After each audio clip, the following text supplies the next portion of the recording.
Hello, everyone, and welcome back to The Rundown. I will be your host today, Craig DeLuz, coming at you from the West Coast, the left coast, behind the Iron Curtain, otherwise known as the Sierras. But as we all know, I do not do this program by myself. That's right. My name's Mike Kawarski, coming to you live from the East Coast. That's the coast with the most, from the co-host with the most here on The Rundown. Two reviews, conservative news. Craig, we got to keep going. We're late. We got to get caught up. Oh, well, let's party all the time then. I stop what you're doing, cause I'm about to ruin the image of me that you're used to. I look money, a king bee making honey, see? Deep state, I hope you're ready for me. Now gather round, I'm the new sheriff in town. All my people rise up and stand your ground. Now drink up all the Diet Coke you got on your shelf. So just let me introduce myself, my name is Trump D. I like my mashed potatoes lumpy. Fake news, oh how I like to punk thee. That little sniper on the slow tin, he took a shot but he missed me. I don't fall, y'all, I'm like the ever-ready bunny. Still going strong and spunky. So put on your big boy pants. Come on, let's do the dance. The Trumpy dance is your chance to do the Trump. Come on, do the Trumpty Trump. Come on and do the Trumpty Trump. Check me out, y'all. We do the Trumpty Trump. Just watch me do the Trumpty Trump. Yeah. Do you know what I'm doing? We do the Trumpty Trump. Come on, everybody do the Trumpty Trump. It's time to do the Trumpty Trump. Yeah. My favorite dish is a double Big Mac, cause I find it quite delicious. I ate up all your fries cause it's scrumptious. Hey yo, my squirrel, Peanut, are you listening? Yeah, they took you out like a rat. Why they treat you like that? It never would have happened, not with me. And yeah, safe to assume. Had some stuff I had to do, just literally just got into the studio. Had some stuff I had to do, just literally just got into the studio. Could not, absolutely positively could not go without doing the show today because if y'all have been paying attention, Trump made his position loud and clear that this is his party. And so that's what we're going to talk about in today's show. We're going to talk about the fact that this is Trump's party. But before we get into any of the conversations, let's start it off with a quick shout out to our sponsors. Yeah. We run all the time. Say hi to our good friends at Hitman, California Republican Assembly, Hog Holsters, and USCombatGear.com. There we go, just like that. Folks, don't listen to. He didn't want to do the show. Monday, he's like, I don't know. I said, it's a holiday off. Tuesday, he's like, I don't know. And I've been beating him up. I'm like, man, we got to do all Trump all the time. All Trump all the time. And about halfway through the show today, he's like, all right, I give in. Let's do it. You're right. Trump's the man. Let's do the show. Okay, it didn't exactly go down like that. But yeah, it was definitely a point o' need. We definitely had to make sure to be on here today because I will show this video that Mike sent to me, and it pretty much says it all because all of the media is talking about this right now. So this will kind of give you the reason why I'm saying this is Trump's party. This is his scorecard, okay? He has endorsed 8 governors. He won 8 times. U.S. House, 101 endorsed, and he won 101. U.S. Senate, Sean, he has endorsed 8 candidates. And now you can take the endorsement from 8 to 9 endorsed, and from 8 to 9 winner. Ken Paxton was outspent 9-1. I think that's really kind of clear, Mike. Here's the thing, and once again, we'll talk a little bit about what this means for the general election, but in the primaries, when it comes to a Republican running against, and by the way, Donald Trump only really endorsed in races where he either knew the person that liked him or had somewhat of a close connection with the person, yeah, or where the person was running against someone who had stood up, who had opposed Donald Trump, and Donald Trump was undefeated. Yeah, I think the endorsement might be better if you're running against someone that's wronged Trump. That's probably the more strong of the two. But yeah, it's not even been close in most cases. No, not even remotely close. And by the way, that, like I said, I'll just say this again. That says a lot, and it says a couple of things. One, I think that, once again, I've always said this. I always said I am not MAGA as much as I am a conservative. I just believe there's a lot of overlap between MAGA Republicans and conservative Republicans. One instance is, MAGA Republicans support I mean, we're talking 100% on just about every issue. That, by the way, that includes the war in Iran, which there are some conservatives who have some concerns about the war in Iran. That includes the tariffs, which some conservatives have issues with. I have issues with the tariffs themselves, not so much with how he's used them to renegotiate deals. But folks have some issues. Folks have some concerns, and he's proven that when it comes down to it, it's MAGA that has brought the Republican Party back, not even really the conservatives. Correct. And the ones that have opposed him have ended up looking foolish, because every time he makes one of these decisions, he comes out on top. We joked that all he does is win, win, win. But if it wasn't for the few Trump derangement syndrome Republicans out there and the federal Democratic appointed judiciary, the country we'd be done by now. His 4-year plan would have been done by now, rather opposed to them trying to delay everything he's doing. Well, yeah, no, and but a couple of things that I will say is, number one, folks need to get on board. If you are a MAGA or if you're a conservative, you need to get on board with some of this stuff, because here's the deal. The problem with everything he's done via executive order can be undone with the next president. So the idea, and by the way, even if we win the next presidency, the next president that is not MAGA, that's not conservative, that's not Republican, can undo it. So eventually Congress has got to get their act together. Trump is sitting on about $356 million. I have a feeling he's going to wind up kicking in a lot of that money in these upcoming midterms. Yeah, absolutely. And that's part of the goal, Craig, was to take the things that he's done from executive order and turn them into law and run them through Congress. He needed a Congress on his side. Well, what's he been working on the last year? Well, you know what? Between redistricting, between the fact that on some, the biggest thing for him is going to be two things. Number one, he realized that for some of the stuff he's doing, there's still going to be some growing pains, and we may or may not be out of it and moved on by the time the election comes around. So he wants to a certain degree, kind of move the numbers his way in terms of likely districts that Republicans can win. So that was going to be number one. The other thing is, I honestly do believe that some of the things that are issues now, like gas prices, will not be an issue when the fall election comes around. I honestly believe that'll be done. Let me say this about gas prices real quick, just because you bring it up. I don't know how much gas is out there in California, $12, $13 a gallon, something like that. I have no idea. $42 a gallon. 42. Okay, got it. In Florida, before the president took back the federal taxes off of gasoline, the tax excise.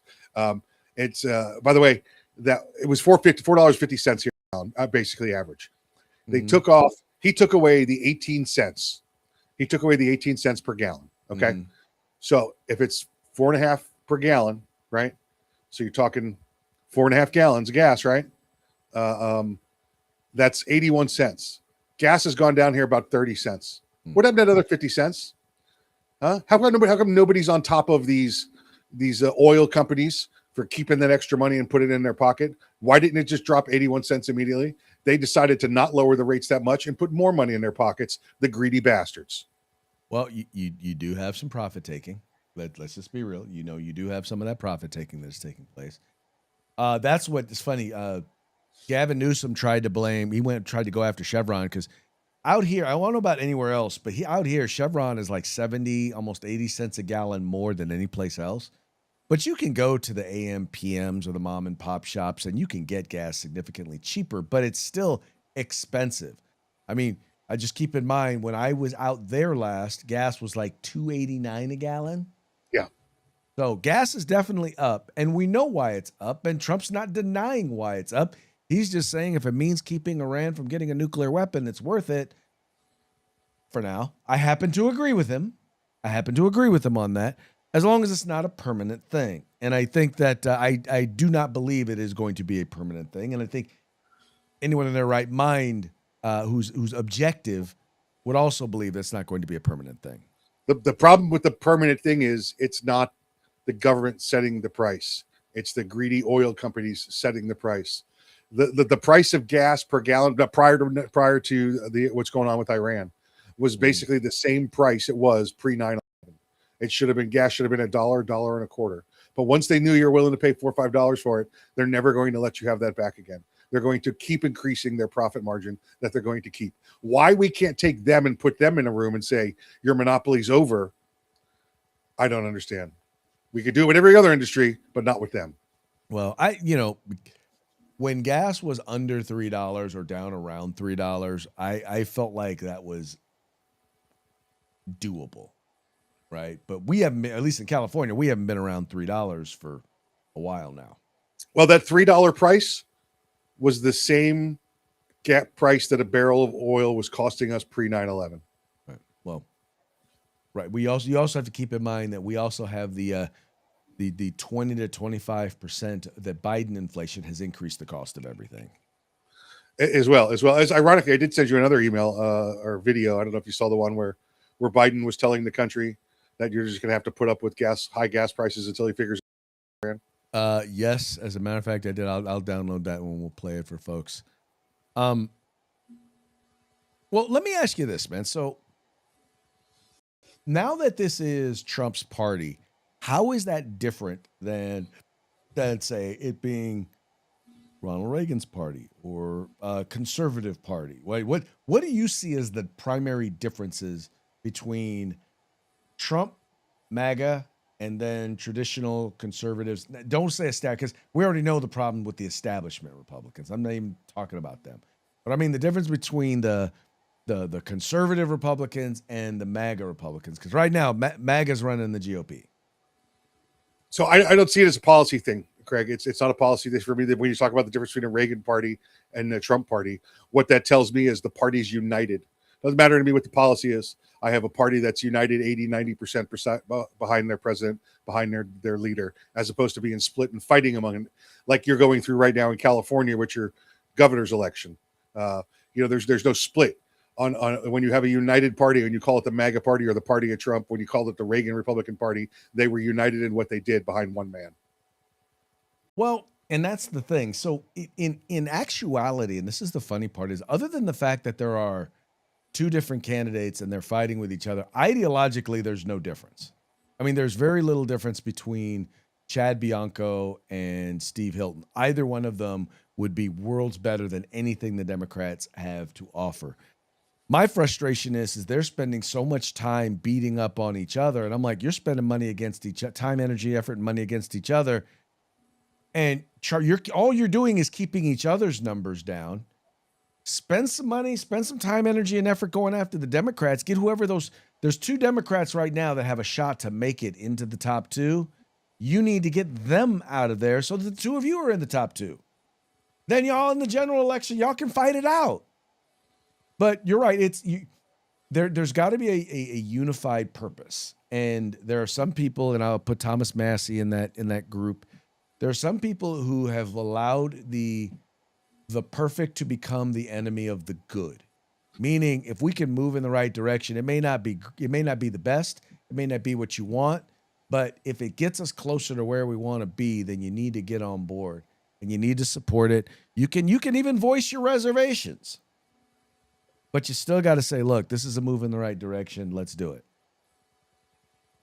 Yeah, no, absolutely right. And at some point, your race out there in California, hopefully at least 30 days out, one of them says, I'm out. Well, we're less than a week out, so it's not going to happen. But no, it's okay. In the end, what's going to happen is Steve Hilton in every single poll that's been done, he's been in the top two. So there's Steve Hilton is going to be in the top two. The question is whether or not Chad Bianco can get enough support to wind up also in the top two. And I think, in my opinion, him going after Steve Hilton is wrong. He needs to be going after those Democrats. He needs to be fighting for second or third. I mean, for second, not for first. Yeah. He needs to be fighting for second. And, once again, you got people who, and this is unfortunately one of the things that happens in our primaries is we treat somebody, even if they agree with us 80, 90%, we treat them like the enemy if they're running against our candidate. Yeah. And my problem with that is that to people on the outside who are not politically engaged, you might dissuade them from even voting in the general election because you were so rabid. And some of the things they're saying, I mean, some of the things that Bianco supporters are saying about Hilton and the things that Hilton is saying about Hilton's folks are saying about Bianco, first of all, are lies. I mean, when I say lies, at the very best, they are exaggerations. They are, you take a little nugget and you extrapolate it to call it the truth. Yeah. And we see that a lot with things that people are doing to Donald Trump, right? Well, because he was like trying to move on from the Epstein files, now all of a sudden they've gone from calling him saying that he's in the Epstein files to he's trying to protect pedophiles. They're even trying to say he's even just a pedophile. No evidence, no facts, no nothing. That's the sort of stuff that you're seeing happen in this campaign. Right. Needs to end. Right. I'm like, promote your guy. Tell me why your guy is such a good guy. Why I should vote for your guy. I don't need to know about that other dude unless you've got something factual, not innuendo, not something coming from a partisan who we know is in someone's camp. Give me some solid, substantive stuff. And that's one of the reasons why I know people get mad at me. There are people out there who get mad because they're like, why are you always defending Donald Trump? I said, when Donald Trump has done things that I disagreed with, I've said it. I've pointed it out. I said, he just doesn't do a lot of stuff that I disagree with. I don't know what to tell you. Because he's winning. He's winning. I don't know what your problem is. He's winning. And the things that I did, some of the things that I've disagreed with him on, guess what? I was wrong. Yeah. He was winning. So I was wrong. So, there are things that he's disagreed with that I know I'm not wrong. But in the grand scheme of things, okay, so dude has a 97 out of 100. What do you want me to do? Yep. What do you want me to do? The only other stuff they got against him is all lies. But so let me ask you this. Now, this is the other thing, because one of the things that's happened in the past, and this happened in 2018, was Trump's nominees also did well in the primary elections, but didn't do so well in the general elections. Right? We saw that in 20, and we saw that in 2018. Do you think that changes this time around? Well, yeah, absolutely. It's a numbers game. Look at it before. It was his success rate before was at the 60-70% mark, right? Well, it's at 100 now. It's at 100. So you're talking that much better they're going to be when they get to the general election. Yeah, so hopefully, and this what that's got to mean though is those candidates who are the Trump supported candidates, they've got to go out of their way to reach out to those candidates they run against, and they have to get their support. They have to get them out there active and engaged and helping to support them so that we can hold on to the House, so that we can hold on to the Senate, so that we can hold on to some of these governorships. Sadly, once again, in some of these Republican primaries, we got people who are making enemies. And I'm like this. Look, I look at it this way. When I ran for Congress, I ran against a candidate named Christine Bish, right? When it was all said and done, we were on the same team. We were just fighting for the starting spot, right? One of us was going to get a chance to go up and be the number one person, to get to be the person to go up against the Democrat. And, I looked at it that way because once she became the nominee, it was incumbent upon me to see what I could do to help her out, because in the end, I'd much rather have her than I would the Democrat that was running against her. And I don't understand why we don't have that same sort of we have to have that same sort of attitude in the national elections. But the other thing that we got to do is, how about we not do things that are going to get in the way of that being able to happen? You know what I mean? I mean, let's just be honest. If you call someone a pedophile, you can't turn around and then endorse them or support them in the general election. Right. Right. But, that's a Democrat move right there, And It's flowed over to the other side. Right. Now, one other thing that I wanted to note and was really important, in particular when it comes to selection, dealing with Ken Paxton, him beating out Conyer. Now, anyone who knows anything about gun rights knows John Conyer was not a friend of gun owners. Was that an overstatement? No, accurate.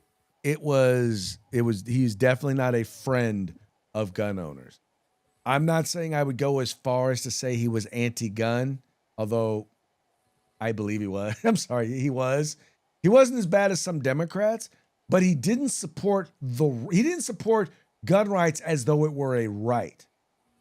He was more one of those, I'm willing to grant you some permissions. Yeah. Right? He was willing to grant more permissions than the anti-gunners, but he never really treated the Second Amendment like it was a right. Paxton, on the other hand, he's solid Second Amendment. Yeah. Yes, he is. So, good news. Very, very good news. Now, Paxton does have a few issues. I would love to know, and it would be real interesting to talk with Colonel West, because him being so involved in Texas Republican politics. What is the deal? Why do Texas Republicans have such an issue with Paxton? I don't know. It's a good question. We'd have to put him on and find out. Yeah, we could probably figure that out. Yeah, that's just I mean, because keep in mind he got impeached. They did a trial they basically was able to avoid being removed from office. But I'm like, I mean, that was Republicans who did that to him. Well, Republicans with the support of Democrats. Yes. Yeah, not sure. Just a local issue, I guess. Right. The other thing to note was, now in the general election, I mean in the primary, in the first election, it was really close. It was something like 41-40, something like that. And then once they hit the runoff and then Trump threw in his endorsement, it was like 2/3 to 1/3. What do you make of that? That Trump has sway. that his word is the golden ticket. Do you know who Wesley Hunt wound up endorsing? Did he wind up endorsing Paxton?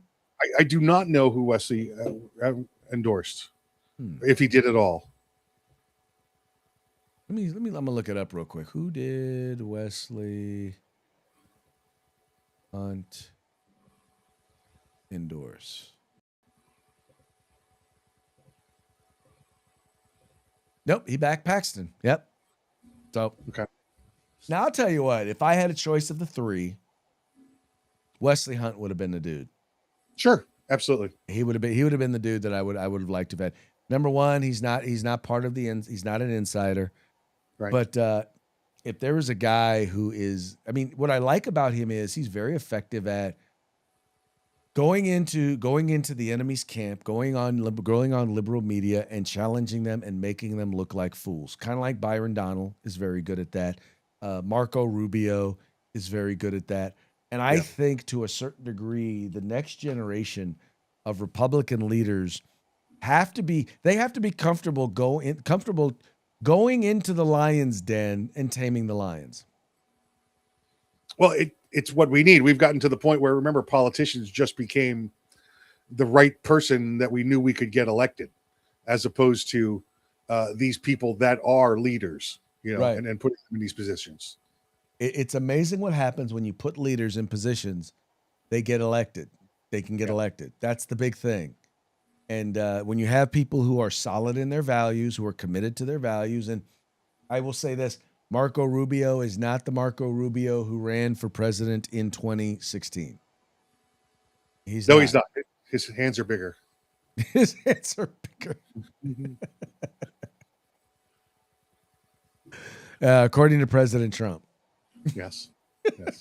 According to President Trump, his hands are officially bigger. So what do you think this means, man? Tell me, what do you think this means for the general election? I mean, what do you think we can look forward to coming up here? I mean, retain control of the House easy. let's see how much it increases. The percentages that these candidates are taking in the primaries are obviously going to come down a little bit because Democrats will be going to the ballot box right alongside of them, and there'll always be a couple people that are just uneducated voters, name recognition kind of people. But I still see the victories across the board. I think a big part of that is as you remember, the Democrats actually they did a postmortem, right? They did an autopsy. Yep. And the result of the big takeaway from their autopsy was they didn't do an effective job communicating. In other words, their policies weren't the problem, according to them. Right. Right. Boys and girls bathrooms or boys and girls sports wasn't the issue for them. Runaway inflation was not an issue for them. Millions of people streaming across the border weren't an issue for them. In other words, they weren't liberal. It wasn't that they were too liberal. It wasn't that they were too progressive. It wasn't that they were too Marxist. It was that they didn't do an effective enough job communicating about it. I think. Well, that's true. I think whoever did that postmortem needs to be charged with malpractice. Yeah, it's because they didn't communicate about the things they need to communicate to get elected. Like, I don't know, the issues. Well, it's not that they're not communicating about their issues, Craig. It's that their position on their issues is wrong. Well, exactly. And the results are proving it. That's why I'm like, okay, somehow we got to try and find a way to get gas prices down. We got to try and find a way to get people feeling better about the economy, because here's the deal. No matter how good the president is doing, if people don't feel good about the economy, that's not going to spell good news for Republicans. So we got to, whatever has to happen needs to start happening soon so that the economy can be flowing by October. By September, October. Agreed. And here comes another microdamus, prediction. Once this Iraq thing is settled here shortly, and you see that gas prices are not coming back down to where they should be because of greed in the oil companies, he is going to have a come to Jesus meeting with the oil executives, and Yes. the country is going to be put on notice that he's doing what he can. It's other greedy people that are taking money out of your pocket. Well, the first thing that's going to happen is he's going to do it behind closed doors. He's going to say, "Look, let's just be real. The next president, if we don't win this, if we don't do this, chances are you guys are going to wind up. You guys, look, all this deregulation that I've been doing, it's going to get undone. So you better get on board. You need to, if you want to continue to make money, you better let go of the short-term profits in order to get into the long-term profits." You can either get back on the diesel-powered Trump train, or you can go back to EV cars. There you go. We did a story last week. Honda lost money for the first time in 70 years. Since they got on the stock market, they lost money. Yep. Why? Because of EV cars. There's only one company that's really making a significant amount of money and being profitable in the EV market, and that's Tesla. And that, and that's because that's all they do. That's all they do. I listen. Look, it's always made this kind of sense to me. All right, if I want, if I want a hamburger, I'm gonna go to a hamburger joint, right? If I want fish, I'm gonna go to a fish place. But now all of a sudden, the guy that makes hamburgers wants some of that fish money, so he's gonna go make a fish sandwich. Well, it kind of sells barely, but he just keeps it around so he can say he's in that market. No, how about you focus on? Hey, American motor companies, why don't you focus hard on what you're good at, and focus on those gasoline powered cars rolling out of Detroit. Right, making them more fuel efficient. That's right. Tesla, go out and do what you're going to do. Honda, Japanese motor cars. Mm-hmm. You know what? If you want EV cars for your country, run them over there. But that's not what we want here. No, because once again, we've the biggest problem is that once the government started getting into manipulating the market, that's when you want them, because you wind up people putting out vehicles that were crap. I'm sorry, but they were not ready to go. Although I'm still not gonna lie, I want that Hummer EV. Yeah, that way you got enough enough energy to pull it in and out of your driveway. Yeah, there you go. Exactly. It's a nice looking vehicle. I like it when want to watch you do that crab walk.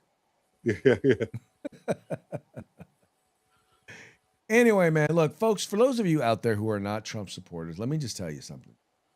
I'm just going to ask you to do an objective look. I'm going to tell you, look, do me a favor, just, get yourself a drink, get yourself some whiskey or some bourbon, right? Consider that your Trump derangement syndrome syrup, right? That'll get you beyond it, right? That'll help you get over it. And then just stop and take an objective look at what's going on. And I think that in the end, what you're going to say is this. Even with higher prices because of what's going on in Iran, things are much, much better now than they were under Joe Biden. I think it's kind of obvious that it is. If you can get past the, I hate to say this, he struts. Yeah, he brags. Yeah, I mean, the dude's full of himself. But you know what? He's not wrong. Yeah. He's getting stuff done. I like a president that does that, though. So, Well, my whole thing with the president is I'm like, you don't have to kick every barking dog. It's like he just does some stuff. It's like, you could tell he's just like, let me come here. But once again, in the end, who's winning? We're winning. If he's winning, we're winning. My point. That's right. Anyway, folks, well, that's going to be it for today's program. Once again, like I said, we were just going to talk about that, just have a good convo about that. But before we go, let's go ahead and give one more quick shout out to our sponsors. Yep, get on over to Hitman Industries, hitmanindustries.net. Get yourself some AR rifles. They got everything you need: rifle caliber, pistol caliber, normal rifle, pistol, shotgun barrel. So check them out, hitmanindustries.net. California Republican Assembly, fighting a good fight behind enemy lines. Now you can take part in California's future today. If you want the best in hog holsters, it's HAWG hogholsters.com. Use the discount code The Rundown. That's all one word, no spaces, all cap. Get a nice little discount. And if you want the best in field gear, tactical gear, web gear, for law enforcement, security, fire, EMS, whatever it may be, get your group together, get your agency together, place an order at uscombatgear.com where you get everything except the gun. And I want to give a quick shout out to our friends over at American Crossfire for tuning in. One of our most faithful viewers. Anyway, that's going to be it for today's program. We appreciate you tuning in. We appreciate you liking and sharing this program with your friends. We will be back tomorrow on Thursday, Throat Punch Thursday. Till then, y'all have fun. Be safe. Peace out.